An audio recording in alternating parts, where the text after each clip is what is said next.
ရှောင်နေလိုက်ပါမိတ်ဆွေသူ့စိတ်ဓာတ်ကိုသိရပြီဆိုရင်တိုက်ရိုက်သွားမပြောနဲ့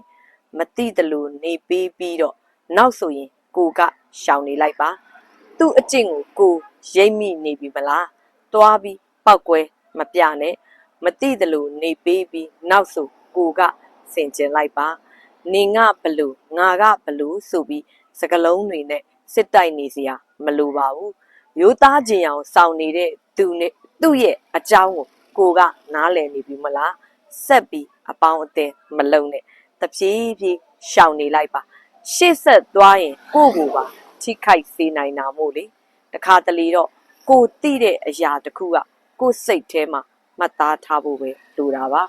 လုံးဝမပတ်သက်မဆက်ဆံရဘူးလို့မပြောလိုပါဘူးမဖြစ်တာလို့ဆက်ဆံနေရအောင်မယ်ဆိုရင်လေကိုပေါင်းစိတ်ခွာနေတာပေါင်းတင်နိုင်ပါတယ်ရိုးသားခြင်းအောင်စောင့်သဘောကောင်းပြတယ်လို့ဟန်ပြကွယ်ရာမှာနောက်ကောက်ချနေကိုရဲ့မကောင်းတဲ့ရင်ကိုအလန်းတလူလူလိုလေလွတ်ခွင့်ရခဲ့ရင်လေရတယ်လို့ဖဲ့ညစ်အရာရာကိုသူ့အပြစ်မဟုတ်ဘူးလို့ဟန်ဆောင်ကမျက်နှာဖုံးစွတ်ထားတဲ့လူမျိုးကိုလေဒီတသက်တင်ဆုံတွေ့ခဲ့ရင်ကင်းနိုင်တဲ့လောက်ရှောင်ဖယ်ကြတာနေလိုက်ပါတော့နော်